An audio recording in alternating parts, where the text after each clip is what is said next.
Hi, welcome. This is day 14 tarot combos where we draw two cards and talk about how the energies are interplaying, interacting with each other. So thank you for being here. What's here today? Okay, we have the Knight of Cups challenged by the Empress. We haven't done too many of these. Still only a couple weeks into the whole year, and we've gotten the Empress twice. I think we've gotten the Knight of Cups. So I just find it fascinating how certain energies are with us as a collective to be with, and then they move out, and then another series of repetitious cards come in. I just find that so fascinating. So anyway, just wanted to call that out, that we have seen these cards before, but not in these placements and not with each other. So, but what is, oh, the Empress is broken. Oh, my first deck I ever bought, and she's got a little blemish, but that's okay. She wouldn't mind. So we have the Knight of Cups crossed by the Empress. This makes me feel like there's a lot of heart energy here. There's a lot of love.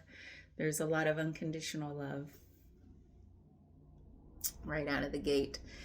This is one of kind of like the gesture of the heart. So what is asking us right now to take action based on that feeling of unconditional love? Because something might say, okay, pause a moment, feel into it. Slow down, pause, feel. So that's the energy of this card. And then we have, that's being challenged by the Empress. There's so much to say about her, but she is like the epitome of what you might call the divine feminine energy. She is one that says, everything in due course. I don't have to exert a lot of effort to make things come about. How might I just need to sit in my divine feminine power? Even if you identify as male, you can still have that feminine power feeling that says, I don't have to use brute force to make things happen. I can feel deeply, I can wish them to be so, and then I can use my own way to make things come about that may not be the overt, super obvious way that the male, divine male energy gets things done in the world. So there's also this deeply intuitive energy with the Empress. She's like feeling herself. Like she's in this beautiful gown. Look at her crown. It's all full of stars, which is like wishful, hopeful energy. There's the Venus symbol, so she's embodying the Venus energy. And then this water is all intuitive, all intuition. And she's in this beautiful garden. I wonder if she has, in this artwork,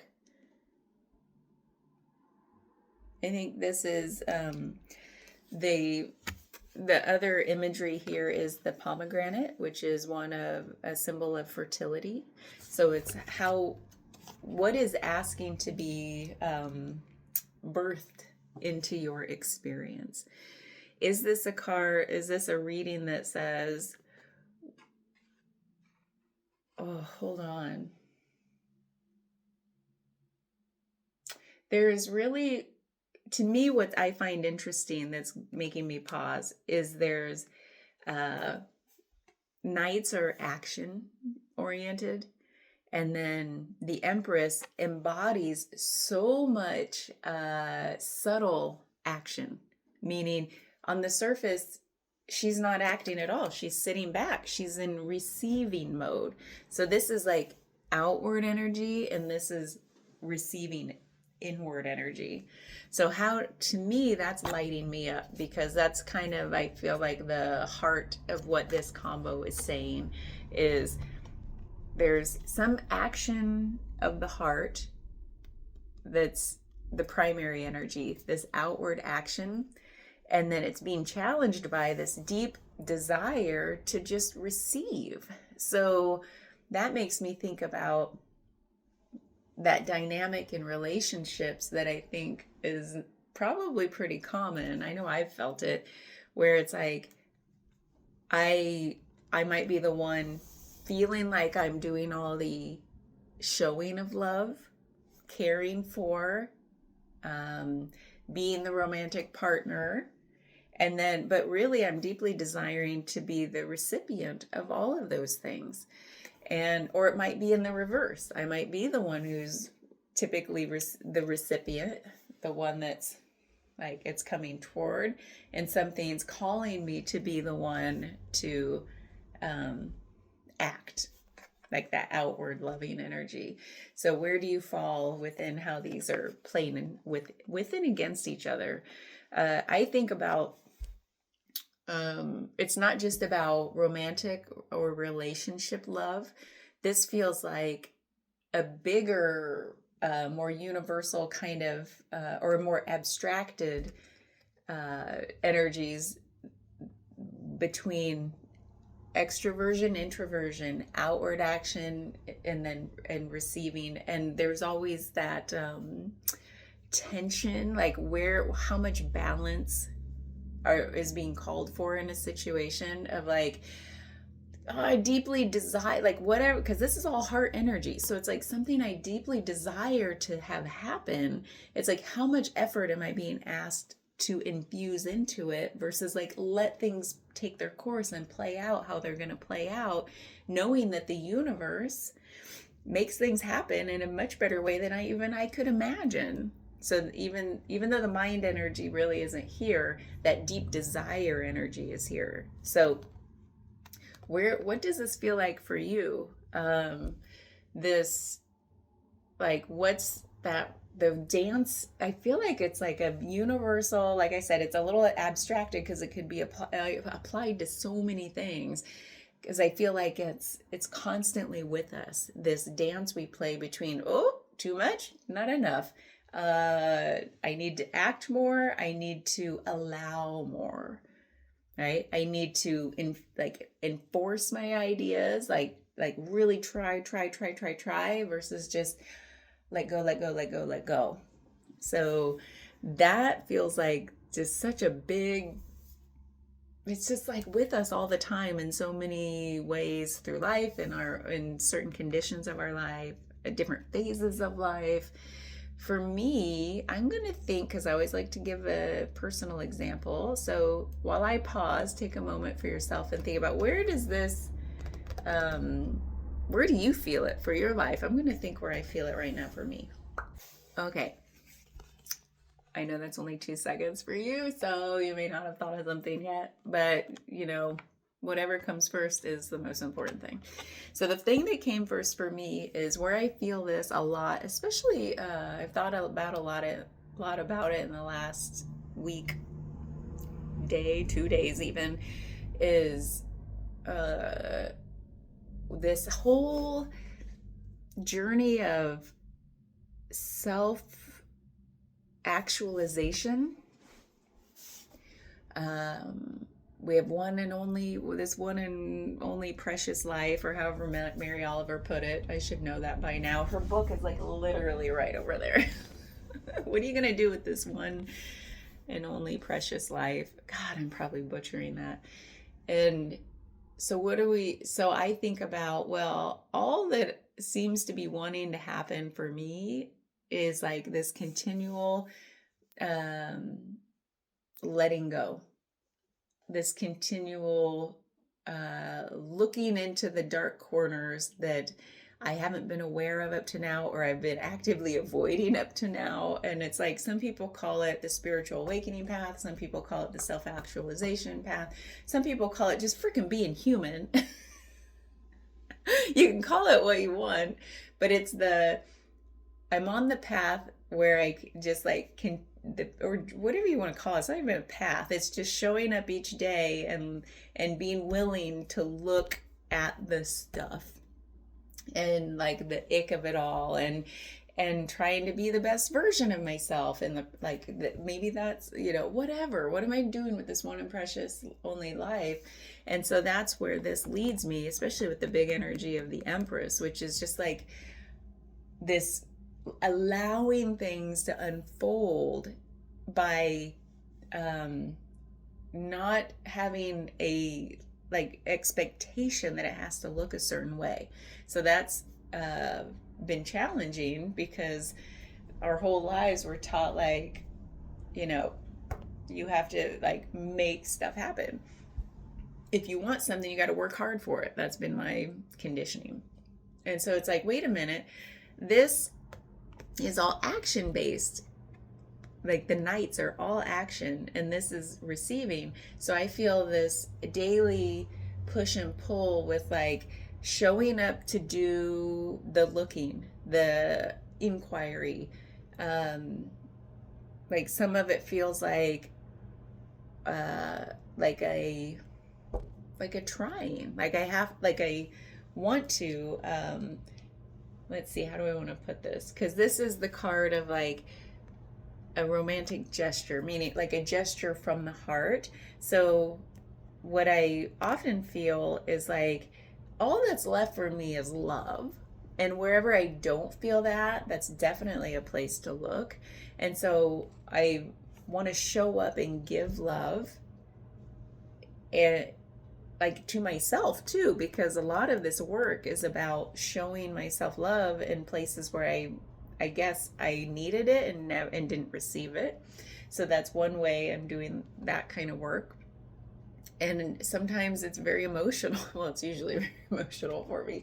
And um, and sometimes there are days where I feel not a lot of love, and I might need to be more of the recipient of it versus the one actively giving it. So if I frame things in those terms, my day in, day out, like this practice is usually one of like where I feel the most like fruitfulness is when all there's only love. And like yesterday, I had this day where wherever this energy was coming from, by a certain point in the day, I felt depleted and I felt exhausted. And initially, my thought, like everything, I was feeling the feelings of like, I still can't put my finger on it other than I didn't feel good in my body or my mindset. It felt sort of like, and it was, there were certain things that came up through the day that I was like, oh God, it was a very confusing, like energetic, emotional day. And not to mention, I've been working out like a mofo. So but none of that was the first thought in my mind was like, oh, you just need some rest, girl.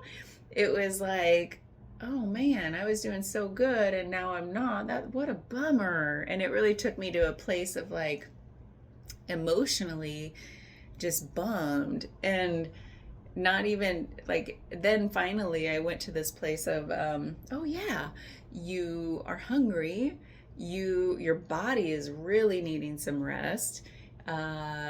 You could have probably eaten better like the last 36 hours, and all you really want to do is like make like not have to cook a healthy meal right now and just eat something and go to bed. So there were finally I was like, fine, it's really all logical stuff. I don't need to turn it into some like, man, you're just having a crappy day, you know. And so there, but it turned really quickly into, oh yeah, there's a reason I don't feel my tip top most energetic self right now. I just exerted a lot of energy at the gym. I just exerted a lot of energy at work, being a body worker and energy worker. And then it was like, whoosh, I needed to recharge. But that wasn't my go-to thought yesterday. Then it finally came and I was like, oh, silly. Okay. Then I put myself to bed early. Felt wonderful this morning.